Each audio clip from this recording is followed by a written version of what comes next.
Hi, welcome back. Now, in this second module of the course, we're going to talk about obligations. The obligations that we have simply as members of society. These are not obligations that we've consented to or that we've contracted for. Instead, these are the obligations that exist solely because we are members of a society. And so we're going to start with probably the most important obligation that exists that we have, again, not contracted to, and that has to do with ethics.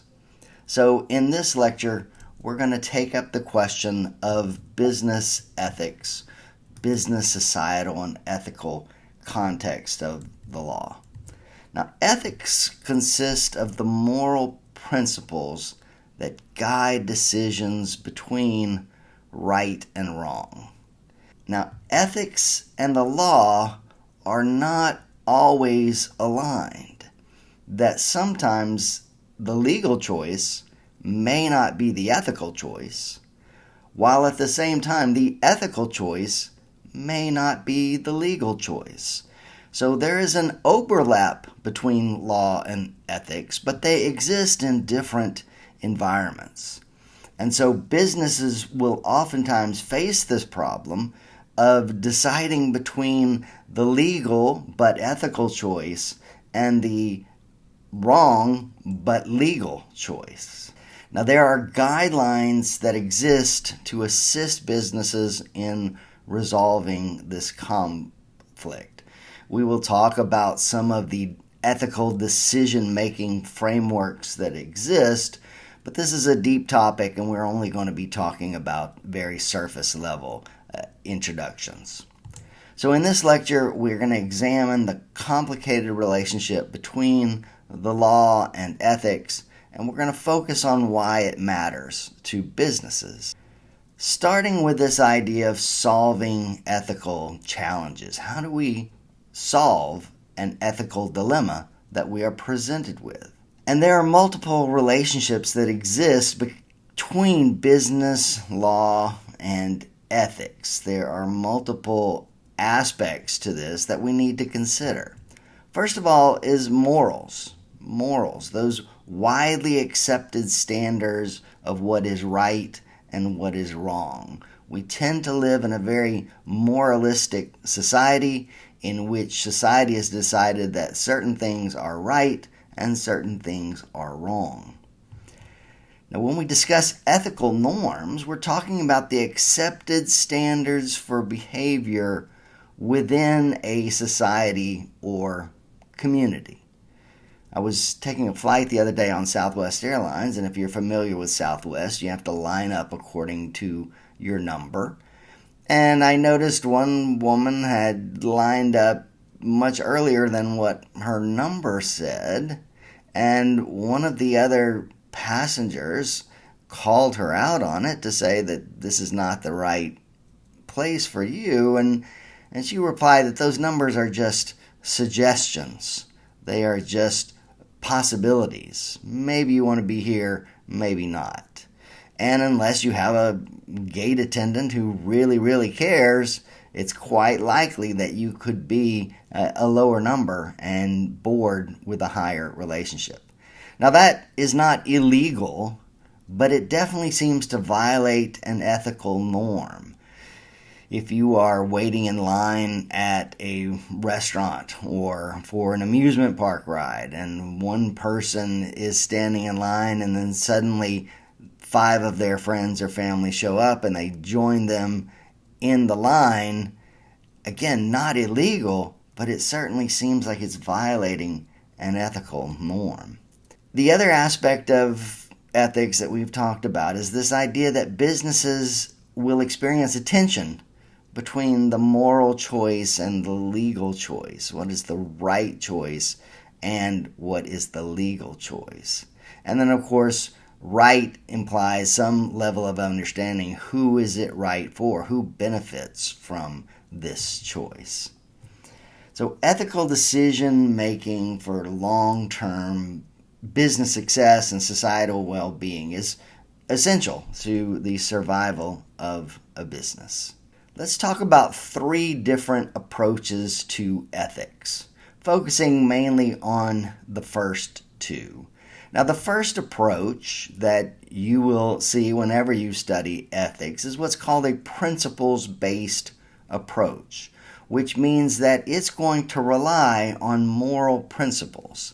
And what it says is these principles exist regardless of the context, and therefore we should follow these rules regardless of the consequences of our action. Now, this principles-based approach can draw its principles from different sources. For instance, religion. It could be based on religious principles, such as the Old Testament or the Quran.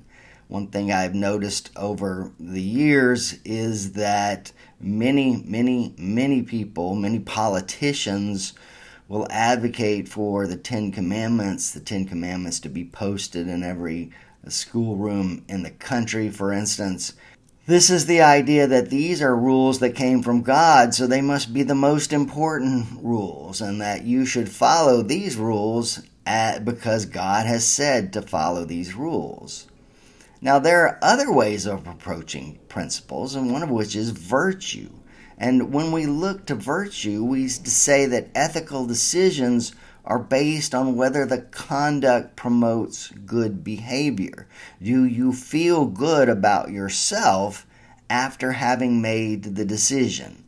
That would be a virtue-based approach. There are natural law principles. Natural law principles means that there's a higher law in place. It may derive from God, but it could also derive simply from nature. And what the natural law philosophers believed was that we can use reason to ascertain what are our moral rights and duties, those duties which are timeless and universal. So, for instance, we could rely on the Ten Commandments, thou shalt not kill, or thou shalt not steal. However, we could also approach it from a reason-based approach, which is to say, if everyone killed, or if everyone had the freedom to steal, that would be bad for society. Therefore, those principles, don't kill people, don't steal from people, they exist in nature. We don't need God to tell us those principles. We can sort them out ourselves. Now, the final principles-based approach is the idea of duty-based, which is essentially a sense of dignity, a sense of duty to human dignity, which means an action is moral if everyone should act the same way, if we as a society want everyone to take this step, to take this approach to an ethical dilemma. Now, the second approach to ethical decision-making is what we call a consequences-based approach. And a consequences-based approach, as opposed to the principle-based approach, the consequences-based approach focuses on the outcome of the decision and not the decision itself. What would be the outcome of making this decision? And this approach is generally referred to as utilitarianism, and it is the belief that an ethical choice is the one that provides the greatest good for the greatest number of people with the least harmful consequences to the community. Meaning, which choice is going to yield the greatest good for the greatest number of people. And that is how we make an ethical decision. We don't focus on the decision itself, but we focus on the consequences of the decision. A case in your book, this is a very famous case, or maybe infamous case, depending on how you look at it, called Grimshaw versus Ford Motor Company. Ford Motor Company back in the 1970s introduced a small fuel-efficient car called the Pinto. During the late 1970s, many automobile manufacturers were attempting to get fuel-efficient cars on the market because of the gas embargo that had taken place, which had driven up prices for gasoline. And the Pinto was Ford's solution to that problem. Now, shortly after the Pinto was introduced, Ford discovered that because the gas tank was located in the very rear of the vehicle, that if it was involved in an accident involving a rear-end collision, the vehicle tended to explode, to blow up. Ford realizes that most people are not going to get into rear-end collisions, and that of those who do get into rear-end collisions, there may not be a sizable number of Pintos that explode, and of those Pintos that explode, they won't harm everyone, they won't kill everyone. And so what Ford did was to utilize a utilitarian approach, a consequences-based approach, that they decided that in the overall scheme of things, it would have cost more to redesign the Pinto, to recall the Pintos that were out there and to create a new design. It would cost more to do that than it would simply to pay out those lawsuits in which Ford was sued. And so this case really represents the problem with utilitarianism, that on the one hand, you can say this is a decision that's going to yield the greatest good for the greatest amount of people.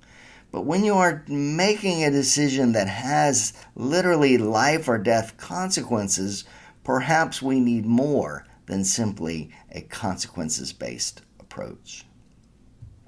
Now, the third approach outlined in your book is called the contract-based approach. And this relies on essentially what is called the veil of ignorance. When no one knows their position in society, then each will negotiate ethical principles that would be fair to everyone. The ethical choice, according to this approach to solving legal challenges, is that choice that is focused on maximizing the prospects of the least well-off. Now, the contracts-based approach receives a great deal less attention than the first two, so I think you really need to concentrate. You need to focus on the principles-based approach and the consequences-based approach. Here's a term that you may have heard in recent years. It has become a concept that is increasingly important for businesses, and it's the concept of corporate social responsibility. And corporate social responsibility, which is usually abbreviated CSR, it's more than simply ethics. Instead, corporate social responsibility focuses on what is the role of a corporation. Who does a corporation owe duties to? Does it owe duties to those beyond the shareholders of the corporation? Does the corporation, which is a fictional person, does it have its own responsibility to society, or is its only responsibility that of its shareholders, maximizing profit to its shareholders? Now, if you are to adopt CSR as a philosophy for a corporation, it includes things like social concerns and environmental concerns. The argument behind corporate social responsibility is that a corporation should take these into account, that a corporation has an obligation to society. CSR involves a critique of business organizations and practices. It is a rebuttal to that idea of maximizing shareholder value, that in fact a corporation has a broader group of stakeholders that go far beyond simply the owners of the corporation. CSR recognizes there are multiple stakeholders. The shareholders are one, but the society in which the company does business is one, the area, the region that they do business, and of course, responsibility to the world as a whole for things such as climate change. Now, there are three views of corporate social responsibility, and again, these are outlined in your book, starting with what we refer to as a narrow view, and this is the Milton Friedman view, which says that the job of a corporation is to maximize shareholder value, that the obligations of a corporation are to the owners of that corporation and not to society as a whole. So, taking this view, the corporation doesn't owe a duty to the area in which it's doing business or to the world as a whole. Instead, the corporation's greatest duty is to maximize shareholder value.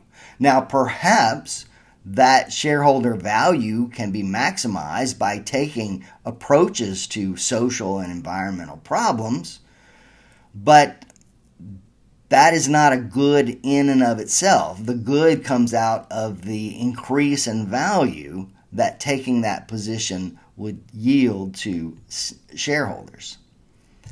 Now, the moderate view is to follow the law, essentially, but to leave most social issues to the government. A corporation doesn't have a responsibility to take a stand on social issues, according to the moderate view. Leave that to the government. Follow the law, whatever the law is. So a corporation need not have a view on things like same-sex marriage or abortion rights. Instead, leave those social issues to the government and simply follow whatever the law says. If the law requires that you as a corporation provide insurance that includes contraception to your employees, then do that. That's what the law says. You don't have to look to some greater principle in terms of deciding how to solve that challenge. And finally, there's the broad view of CSR, which is probably a dominant view today, which is to say that good corporate citizenship is important and that a corporation should consider all stakeholders, not simply the shareholders, but additional stakeholders as well.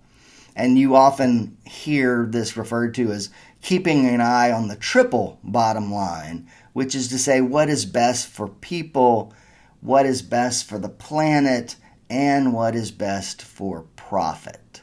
So that's a very broad view of corporate social responsibility. Your book has a case discussed in which Brooks Brothers, the clothing manufacturer, sues a cancer survivor whose last name is Brooks, who creates a bubble solution that she sells primarily to those afflicted with cancer. Now, Brooks Brothers Group sues her for trademark infringement on their Brooks Brothers trademark. The goal of trademark law is to avoid confusion, and there's this belief that one has to zealously defend your trademarks in order to ensure that those trademarks continue to exist, that those remain unique to you.